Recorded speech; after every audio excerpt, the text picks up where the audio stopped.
Good evening, ladies and gentlemen. We are tonight's entertainment. You are not in Kansas anymore. You are on Pandora. No, I'm simply saying that life finds a way. What's up, everybody? Welcome to the Film Jump with your host Jesse and Chris. It's our favorite movies of 2023. Yeah, favorite, not top, not objective best, subjective favorites. It could be both. A little bit of both. Yeah. I mean, our subjective bests are the objective bests. Yeah, But, who are we kidding? yeah, we know what's what. Yeah, but as we always say, you know, the whole experience is subjective. These are our favorite movies. They might not be yours. And disclaimer, we have not seen every single movie of 2023. Yeah, I don't have the time, the patience, or the attention to have seen every single film that came out this year, so it's never going to be that. And unfortunately, I rewatch a lot of movies, so a lot of my watches were movies I've seen many times before. I spend time rewatching stuff that I already love more than taking chances on things that don't look that good. Yeah.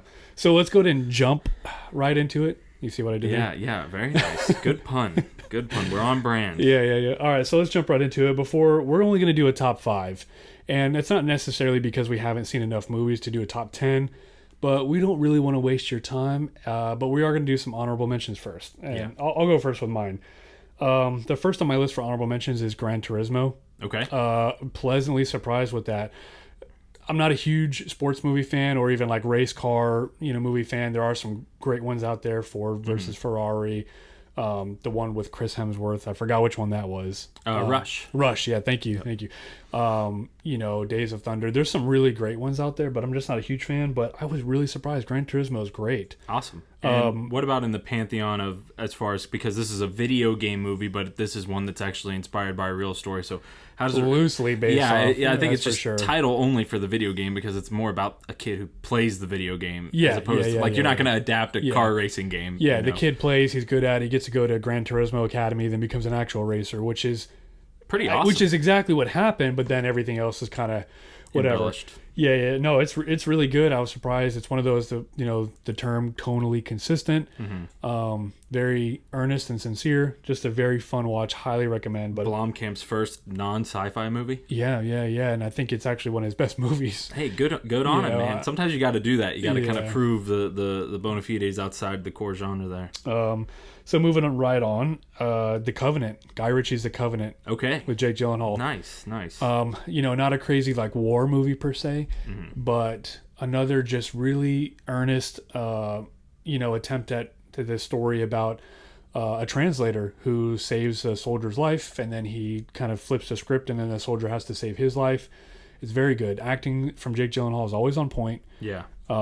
Just very, very good. There's a couple of shoddy and CGI scenes that, Yeah. you can kind of tell, well, that's some CGI blood or whatever, but that's like not, and to think that this is a Guy Ritchie movie, it's probably his most, dare I say, like mainstream kind of normie, like when you watch it, where he tones down a little bit of that attitude that he always brings. Yeah, it's to not snarky or anything. You wouldn't be able to tell it's really Guy Ritchie. Yeah, and it was unfortunate. It was kind of skipped over in theaters. I remember we were playing it, and it just kind of didn't get any traction for us. Yeah, yep. Another one is a sequel to Spider-Man Into the Spider-Verse, and that's Across the Spider-Verse. Alrighty. Very good. I know a lot of people will say it's one of the best movies ever made for Spider-Man movies and the best cartoon. I was more so just kind of impressed with the first one. This one was kind of like, okay, this is more the same for me, but I do know a lot of people love it. Yeah, it's definitely visually unique. It's an animation style that's a little hard for me to watch because the whole thing kind of feels weirdly like out of focus and kind of herky jerky, and it just kind of, the first one kind of just gives me a headache when I look at it. So again, that's a me thing, but it's unique and interesting visually, and so hats off to it. Yeah, I'm probably willing to put money on it that it will probably win the Oscar for Best Animated Movie over Super Mario Brothers. Yeah. Although, that's a topic for another time, I think. Yeah. Couple more real quick. Believe it or not, this isn't in my top 5. It was close, but Guardians of the Galaxy 3. That was on my honorable mentions as well. Yeah, very good. James Gunn did some of the better Marvel movies for sure. It's better than the second one. Not quite as good as the first. Yeah, I'd agree with that.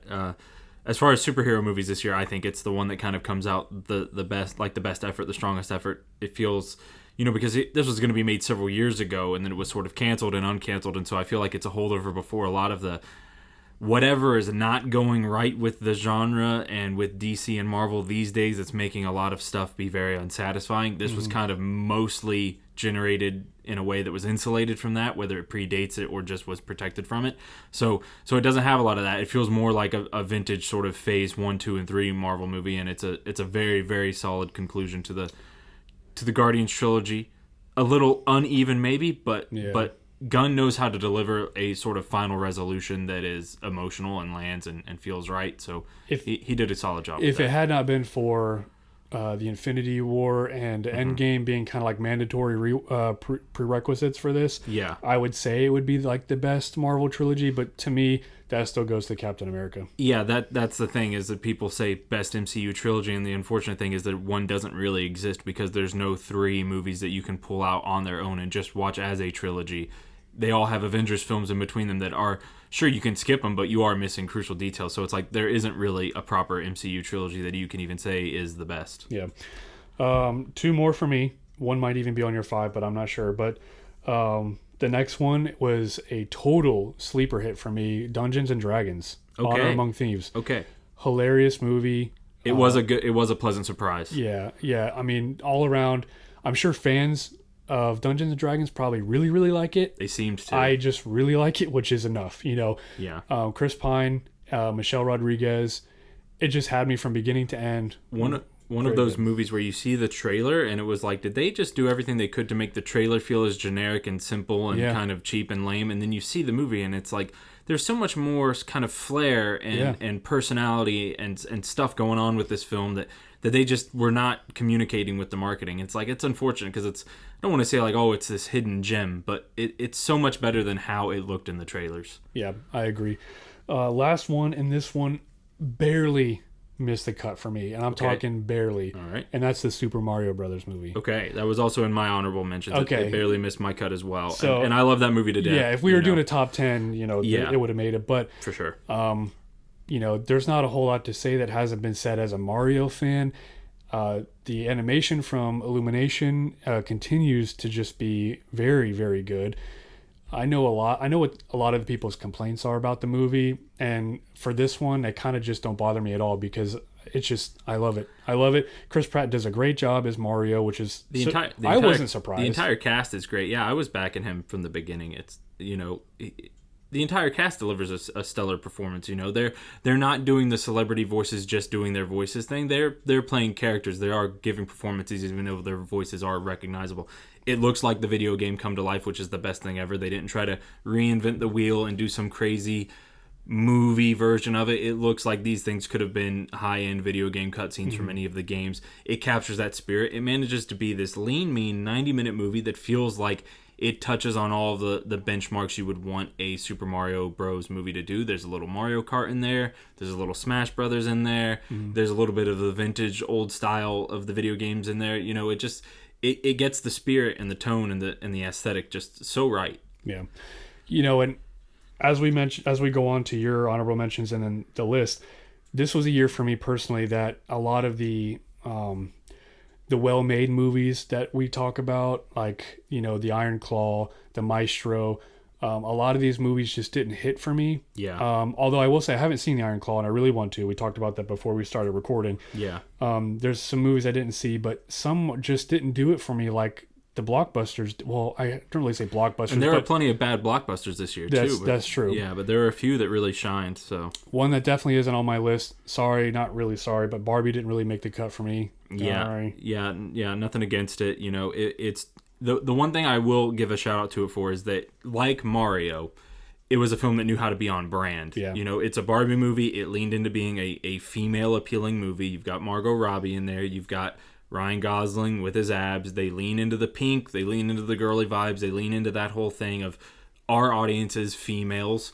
mostly, and they lean into that, and then you make $1.5 billion because you do that. Like, staying on brand is one of the most important things ever. So hats off to it for having that tonal consistency we talk about. It didn't have an identity crisis of like, well, what do we got to do to Barbie to make a bunch of men go see it? It's like, just go hard on making a Barbie movie and you'll be fine. My know? favorite thing I heard about that is that it's described as the Black Panther for white chicks. Yeah, exactly. Yeah, and it's so accurate. That's exactly right. It was exactly what So it needed to be. that'll do it for mine. We'll go into yours and then we'll jump right All into right, the so list. you got some of my honorable mentions in there. I want to, being sort of the representative growing up horror movie junkie, I want to throw out a movie like Megan. Megan is sort of like the, Yes.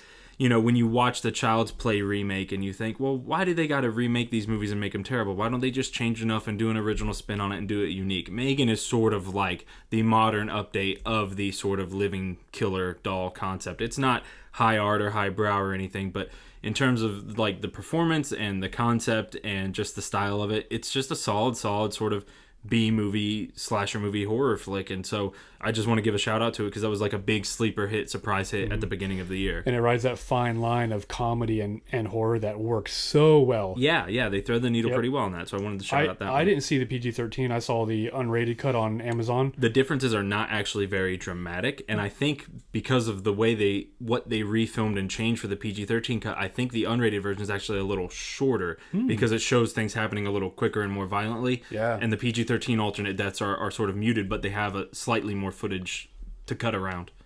But it's essentially very much the same exact movie. Another one I want to mention, it might be in your top 5, but The Creator for me just didn't make my top 5, but again, not a movie where I necessarily love the film itself overall a lot, but there's a lot of great filmmaking in it, and the aesthetics of the movie, the style of the movie, the tone, the execution, and the budget that they were able to pull it off with. I have a lot of respect for a movie like The Creator, even if the plot and the characters aren't exactly everything that I absolutely fell in love with. But I wanted to give it a shout out because Gareth Edwards deserves to get more of these kind of films where he can be creatively free and deliver a blockbuster on a fairly small budget. So that's it for my honorable mentions. One more I forgot real quick. David Fincher's The Killer, which is Okay. on Netflix. Great.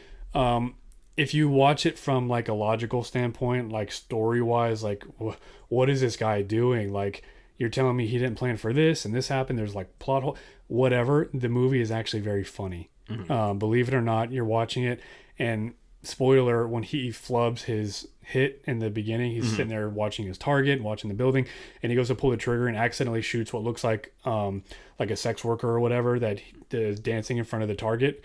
He misses and hits her instead. And then it starts off this whole sequence, and it's kind of absurd, but it was hilarious. I thought I was in the wrong for laughing at it, but then I checked, Twitter, and I'm like, okay, no, it looks like other people are thinking that this is also funny. So little shout out to that. Yeah, one. David Fincher's the kind of the director that I think he said that when he read Fight Club that the book was based on, or some book that one of his movies was based on, that when he read it, he was like, I thought this was one of the funniest things ever written. and it's like other people don't see it that way. Yeah, this one hit my funny bone. Yeah, so I dig it. All right, so moving on to the list. This is going to be we'll go from like mine to yours back to mine. Yeah, and we'll we'll build up start the at best. Yeah. Sure. So for me, this number 5 is only number 5 because of the predecessor. I put it a little bit higher, but this one's going to be Mission Impossible. Okay. Dead Reckoning Part 1. All right. I think I need to watch it again. I did only see it once, and I watched it on my home theater projector, so kind of a pseudo theater experience, but I didn't catch it in theaters, and I feel terrible for it because I was diehard all the way before this. Amazing set pieces. Tom Cruise is great as always. I love it so much. It's one of the best action movies in a long time, but like I said, for whatever reason, it didn't quite reach the heights that Fallout did, or even like Top Gun Maverick did, the previous year. I got you. My number 5 is John Wick Chapter 4. For me, that one, we can debate all day long of should the original have had sequels. It was a perfect one-off, but as far as the John Wick sequels go, I do think that number 4 is probably the strongest one after the original for me. It's this just tour de force. They're firing on all cylinders. It's Keanu Reeves being his absolute peak John Wick. You've got Donnie Yen somehow stealing the show from Keanu Reeves in a Keanu Reeves movie, and that's just a testament to how awesome Donnie Yen is. And the action, sure, it might get a little over the top, might get a little cartoonish compared to how grounded the original was, but they're indulging a bit, but they indulge in a way that is really effective and really spectacular and really engaging. And I think it's a really, whether they make more sequels or not, I think it's a really great conclusion to the franchise. And the theater experience was just a nonstop kind of spectacle of action and choreography. So top 5 for me. Yeah, I think that's going to be my number 4. So we'll move right along. John Wick is my number 4. Perfect. Because it's got that cool factor. And I think, again, you watch the cinephiles that are on Twitter or X rather and YouTube, and they're singing its praises all day long, and maybe not for the right things. So I think a lot of stuff goes underappreciated with it, like the cinematography. Yeah, the visual storytelling of these films really evolved into a great place by the end of the it. colors are super rich. Like you said, the visual storytelling. I mean, John Wick only has 100 and something words in the whole movie. Something that. Like it's like less than the runtime of the movie or whatever. Yeah. But it's a satisfying conclusion. It makes sense as to what happens. Like you said, Donnie Yen steals the show in yet another blind person role. Yeah, a better one even than Rogue One, I think. Right. The top-down shotgun Dragon's Breath scene is ripped straight from Hotline Miami. Yeah. The video game. The over-the-head video game, yeah. Yep, and it is just so good. I love the little callback music to the first one. It just hit everything right for me. And I accept the absurdity, like he's falling out of buildings and not really getting hurt permanently. Yeah. I accepted it in the previous movies. It's kind of been this evolution to this own universe where it's not real. Yeah, every one of these movies takes a step further into the larger than life and the unreality of the whole situation. And so I think if you were to jump from 1 to 4, maybe it's jarring, but I think across the franchise it's been a natural progression. Yeah, I definitely put it just under the first one. The original has that original thing where the original is always the best. But I think it is the best sequel of the bunch and a very satisfying conclusion, I hope, to his run in the franchise. Yeah, and not in the way that with the Matrix films I would maybe tell people to tread carefully after just watching the first one. The John Wick movies, the first one is the best and works great as a standalone, but if you are in store for more, going ahead with 2, 3, and 4 is perfectly valid, perfectly good choice. Mm-hmm. All right, so my number 4, I actually put Sound of Freedom at my number 4 spot. Just, a kind of a hard-hitting subject matter and a hard-hitting kind of movie that kind of casts a light on some important things, and it's a dark movie, but it's executed in a way that isn't sort of where you're not going to be afraid to watch it, or it's shown in such a grisly detail. They keep it PG-13. They don't make it to where you endure the movie once and then you can never stand to watch it again. It's done in a way where it kind of threads the needle, where it's not hiding the darkness of the storytelling, but it's doing it in a way that everyone can kind of watch and get behind, and it just hits hard emotionally, and so I had to put it in my top 5. Yeah, it's a good one, and I'm a huge fan of Jim Caviezel.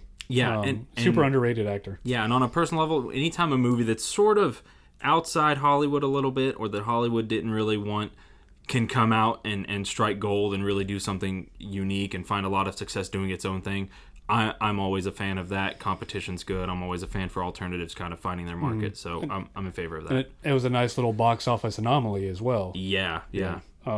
Cool. Moving on, my number 3, you had it on your honorable mentions, is The Creator. Mm-hmm. The Creator actually surpassed the other 2 for me upon the second watch of this one. So in the theater, you and I saw it together. Yeah. It probably hit at about a 7 out of 10 for me. Mm-hmm. Just very good. Just very good. And that's okay. Not every movie has to be a 10 out of 10 experience. Mm-hmm. It just, for whatever reason, didn't hit.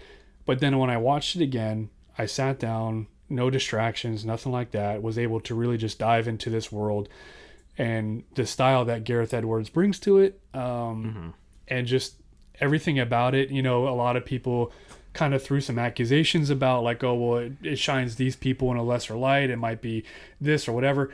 It's an anti-war, not necessarily pro-AI. And I know that kind of message seems like a weird message to try to sell nowadays. Yeah. But to me, upon the second rewatch, it catapulted a lot for me. And I'm a super fan of it now. I really, really, really like this movie. Yeah, and it's one of those films that I think maybe some not great timing. I think right now in today's day and age, with AI being a hot topic thing, a lot of people would have been more geared up for an AI are the bad guys kind of movie. But on the grand scheme of things, the macro versus the micro, this is just going to go down as a very, very well executed sci-fi movie when people kind of get over some of this, when they're stop thinking of it as like the film's not like this ringing endorsement of all things AI. It's just using AI to tell an interesting story about differences and hate and fear and all of that stuff, and it's sort of, Edwards feels like he's evolving into the kind of filmmaker that people were hoping Neil Blomkamp would become, and that's not to hate on Neil Blomkamp, but sort of handling big, wild sci-fi in a way that's economical, but still feels like it has a lot of spectacle. Like, hats off to him for that. Yeah, the whole guerrilla style filmmaking, the production, and anybody who watches it on home release, definitely check out the making of, because it really sheds light on how unique and how special the making is, and how what a lot of production companies and studios could learn. Exactly. Certainly gives you an extra appreciation for the movie, and at least if you don't love the movie, an appreciation for how they're able to make something big and spectacular that looks very high budget on a much smaller budget than these type of movies usually get. And like you said, that's some lessons that a lot of big Hollywood blockbusters could learn. Lessons in planning and preparation and cost saving and cost cutting. And quick shout out, if not for the next movie on my list, the creator, for anybody who likes to own physical media on 4K, the Dolby Atmos track is absolutely stellar. It's probably the best of all the 4Ks that I've purchased this year. So just shout out to that. The visuals, the quality, I mean, is, it's not like the 4K sharp, crispy digital look, but the audio is immaculate. Yeah, so we're huge fans of physical media over here at the Film Jump. Oh, my number 3 is one that you had previously. I've got Mission Impossible: Dead Reckoning Part 1 as my number 3. Yep. I was fortunate enough to see it in theaters. Actually, the first Mission Impossible movie I ever did see in a theater. We've kind of inverted on that, and you were the one that kind of really got me on board with the whole Mission Impossible franchise. I'd only seen a few of them, and you were like, watch them all. And I love them. They're all in my collection now, and this one was spectacular. Just Christopher McQuarrie and Tom Cruise at their best, delivering these just big action sequences handled with a lot of practical effects and just wound up with just so much tension and intensity. And it's a spectacular cast, everyone giving great performances. Haley Atwell, Tom Cruise at his best, all of the usual franchise norms like Ving Rhames back. Just excellent cast. Rebecca Ferguson being awesome as always. So to me, it's tough. It's easy to say, oh my gosh, I think it's my favorite of all of them, but it's right up there with that kind of standard of quality that 5 and 6 have had, and I think it's setting us up for an excellent 8th chapter, concluding chapter finale. Yeah, for me, it felt only slightly short because of the part 1 Agreed. of it all. But even that is such a minor complaint to how great that movie really is. Yeah, and the action just feels so raw, and the spectacle just feels so real, even though there is effects involved. It just feels there's just a texture to it that just it's amazing. And yeah, I agree. I'm not a big fan of films that do the part 1, part 2 naming scheme where you kind of know you're getting half of the story going in. I don't love that either, but we know we are getting the next chapter, and I think that'll raise the stock value of this one a little bit when we can see both parts in full. Agreed. All right, moving on. Number 2, I think, is probably going to be the same for both of us, because I think we all both share the same number 1. Okay, maybe. Am I correct on that? Possibly. Yeah. Okay. So I'll actually let I'll introduce number 2, and then you can do number 1, because I think it's the same. So number 2 on our list is going to be Oppenheimer. Yes. Now here, I'm going to preface by saying Oppenheimer I probably would have been number 1 on our list if not for the number 1 movie. Yeah, it was standing as my number 1 for a long time until the tail end here. Yeah, we are biased, we'll admit. So sorry, not sorry. Yeah. Oppenheimer, incredible. Yeah. I don't even know what to say about it, because it's a 3-hour war drama. There's no action. There's no nothing. It's all talk. It's all driven by performance, R-rated. All the sort of things that usually raise red flags for movies. Like, oh, don't make it 3 hours. Don't make it have no action. Don't make it super dialogue heavy. Don't put sex scenes and dirty words in there. All these things that would kind of deter the sort of quote-unquote mainstream masses and the larger audience and the 4 quadrants and whatever. And Christopher Nolan just does it with such a quality that the film ends up making almost $1 billion worldwide at the box office, and it deserves every penny. Yeah, insane. And there are scenes that are like thrillers, when he gives his speech post-bomb, and yeah. I think will go hands down as one of the top scenes of the year for many people. It would have been my favorite had our number 1 not come out. Just haunting. Every performance is just so good. The cinematography. It's one of the best ensembles for sure. Everybody across the board. It's one of those movies where you're not going to be surprised when it gets the most nominations, for everything. Is it going to win? Probably not. It won't win everything. Yeah. It's got some stiff competition in the acting categories for sure. And it wasn't nominated for VFX, but that's because there's so many practical effects. Yeah, it's and it is kind of a minimal effects kind of a movie. Yeah. So not begrudgingly understandable, but understandable. But yeah, like you said, technically it's just firing on all cylinders. The score, the cinematography, it's all exceptional and it's mesmerizing. And it does, and to be a dialogue driven sort of drama, it does have this energy to it where it feels intense and it feels like a thriller and it feels like a little bit of that ticking clock kind of vibe. Yeah. It manages to keep this high energy and move very quickly through a 3-hour plot line that's told in 2 different time frames with multiple branching flashbacks and all of this narrative complexity, but it manages to always keep a forward momentum and always keeps you engaged in a really strong way. Yeah, excellent movie. I won't be surprised if it wins Best Picture. I'm really championing Cillian Murphy to win.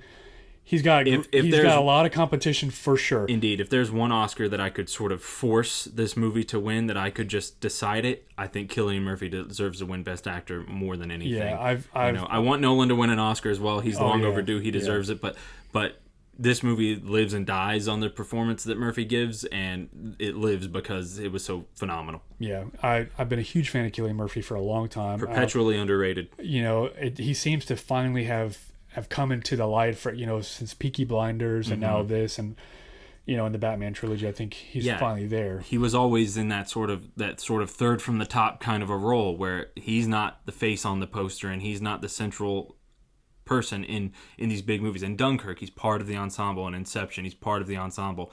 But here he's front and center. It's all him, and he carries it, and he does an exceptional job. Yeah. It'll be interesting. We don't put a whole lot of stock into the Oscars anymore because it just seems like kind of really weird. If nowadays. they agree with us, they're good. But if they disagree with us, then they're crap. And they've never been good. But it seems like a lot of other movies, because of the season now, they're gaining momentum. Whereas Oppenheimer was, kind of a while ago. But anyways, that'll do it for number 2. Oppenheimer, excellent film, would have been number 1, except for what movie came out just a little bit ago. Yeah, number 1 is Godzilla -1. Yep. And biased because we're kind of in the market as Godzilla fans. But also, and normally I would say me being a Godzilla fan would make me kind of self-aware enough to not put -1 as my number 1. Yeah. Like when Shin Godzilla came out in 2016, I'm like, I love Shin Godzilla. I said, but like, just because I'm a huge Godzilla fan doesn't make it the top of the year for 2016. Yeah. But this is one of those where it's a cliche to say this isn't just good for a Godzilla movie. This is just an amazing movie on its own, but it is an amazing movie on its own, and it is the film of the year because naturally, outside of Godzilla, I'm more inclined towards action and spectacle and genre blockbusters. So this gets the edge over Oppenheimer with me for that reason, because this is a big spectacular blockbuster movie and it's executed so darn well. So -1 wins for me. Yeah, and we did a longer form review of this earlier, so we won't get into it a whole lot, but the way we kind of came up with like the movies that it's similar to kind of all mashed in one is like Godzilla 2014 with a little bit of like Godzilla 1954, the original. Yep. Top Gun Maverick. It has shades of Top Gun Maverick in there. Has shades of Dunkirk in there. Dunkirk, yeah. And it's sort of, it's like all of them. And Oppenheimer and -1 are like, to me, they're these great companion pieces where it's like the fact that they both came out within 6 months of each other and they kind of cover this very important part of world history in these two very different ways, but they just feel like they'll perpetually be linked in my brain forever. And the fact that they were 2 of the best movies of the year is also just an added bonus. Yeah, people were doing the whole Barbenheimer, but we're on the Oppenzilla -1 train. Yeah, for hashtag sure. Oppenzilla is definitely the double feature of the year for sure. Yeah, I agree. So, all right, well, Chris, I think that's... Oh, go ahead. One last thing is that -1 is on the short list for the Oscar VFX Oscar. Mm-hmm. And it would be a nice thing, because I always read into things like this. If Godzilla wins, he'd be winning in his 70th anniversary of the original movie. Mm-hmm. And the man who would win that VFX Oscar was also the writer and director of the film. So it would be a nice way to honor his overall efforts on the movie if he wins the VFX Oscar. Made for sub 15. Less than $15 million. Confirmed sub 15 million. Yep. They spend more money on advertisements for a movie like The Marvels than they did making the entirety of Godzilla -1. That alone, it deserves the VFX Oscar. I agree. Alrighty, well, that's going to wrap it up for our top 5 favorite movies of the year and the honorable mentions. Let us know in the comments below what your favorite movies of the year, if you've even really seen any new movies or not. And yeah, just let us know, and we'll be coming at you real soon with more episodes. Thanks for stopping by. Good evening, ladies and gentlemen. We are tonight's entertainment. You are not in Kansas anymore. You are on Pandora. No, I'm simply saying that life finds a way.